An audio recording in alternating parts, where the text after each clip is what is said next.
So we record the Prof G Show on Wednesday night. So as we sit here, I have, no joke, not slept in about 36 hours. I was hoping for a more decisive and better outcome. I even wore my lucky blue tie-dye t-shirt. A lot of good this did. Susan Collins?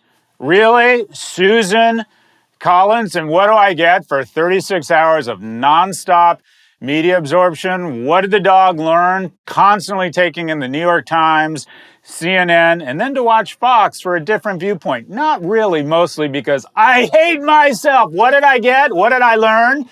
One, that I need super beta prostate, and two, I should get the Calm app. Do you get the sense? I get the sense that the Calm app is another one of these bullshit companies that when the funding and cheap capital runs out, specifically when the VCs can thrust or foist this bullshit on some unwitting investor, it's not going to be so calm at Calm headquarters. I think I'd be a great fucking spokesperson for Calm. Anyway, here at Prof G, we get it wrong all the time, but our heart is in the right place. We view predictions as Eisenhower viewed plans. Worthless, but the planning invaluable. The data and reasoning behind those predictions and an examination of the outcomes can provide insight and learning. For example, or as I'd like to give a nod to the great Latino community of Maricopa County, por ejemplo, I called Tesla overvalued when it was trading at $60 a share, and today it's at $420.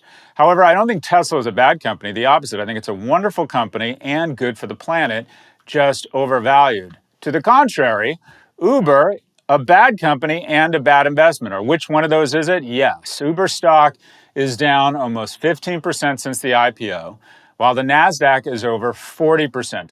The chosen few at Uber HQ earn millions, while Uber drivers earn $9.21 an hour after fees and expenses, well below the minimum wage in most states. A telltale sign that Uber's a terrible business.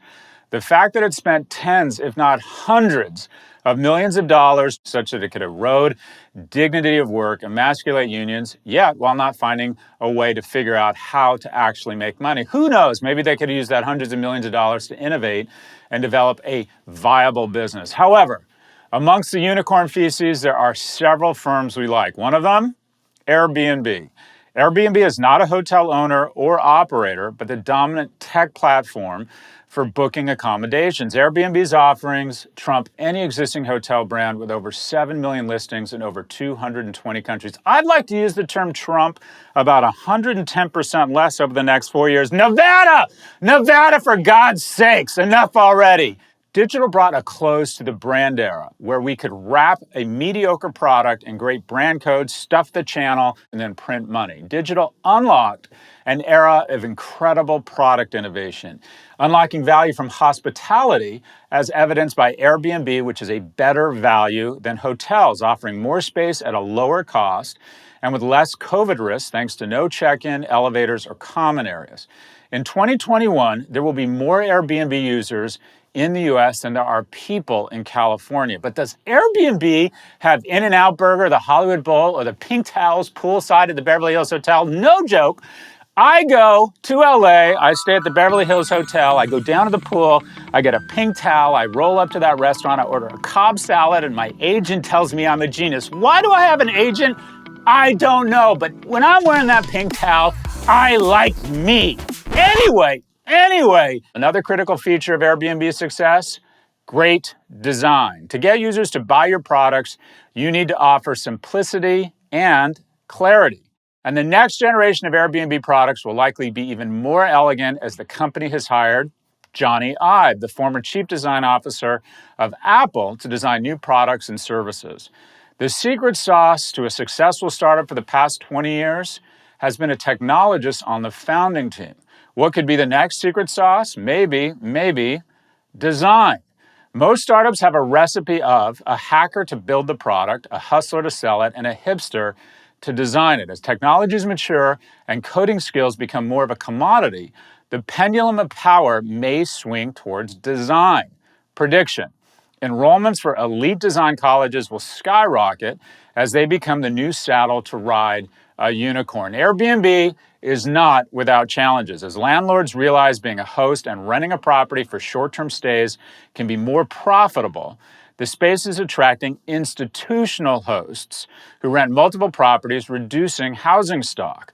This squeezes housing supply and boosts housing costs, which are rising faster than both short-term accommodations and inflation. Essentially, what we have here is a transfer of value from renters to travelers. Research reveals that an increase in Airbnb listings in a city correlates to an increase in rental prices. In Barcelona, Airbnb provides lodging for over 1.5 million people.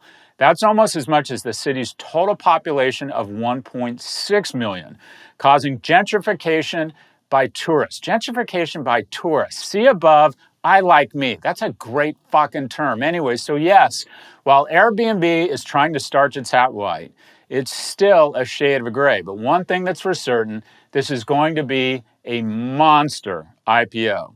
Airbnb is one of the most valuable private firms in America and deserves to be.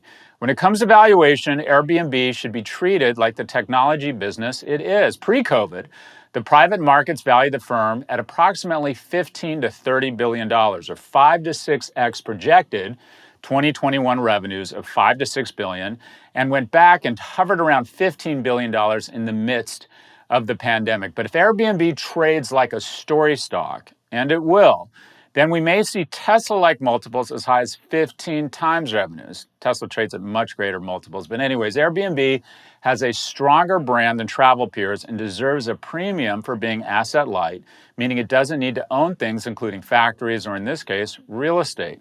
The only firms I can think of similar to Airbnb that have global demand supply, brand equity, and an asset-light, high-margin business are the credit card firms, which trade at 20 times revenue. For Airbnb, that translates to a potential $120 billion valuation, 4 times the firm's projected valuation at offering. Not bad for a business that had an existential crisis at the outset of COVID. However, a crisis is a terrible thing to waste, and COVID afforded CEO Brian Chesky the cloud cover to cut costs. Chesky and co-founders relinquished their salaries, cut pay in half for senior executives, laid off 1,900 employees, and slashed nearly $1 billion in marketing expenses, getting the firm into fighting shape. The reduced cost structure means as revenues have returned, Airbnb's path to profitability has become bigger, better lit, and shorter than it was pre-COVID.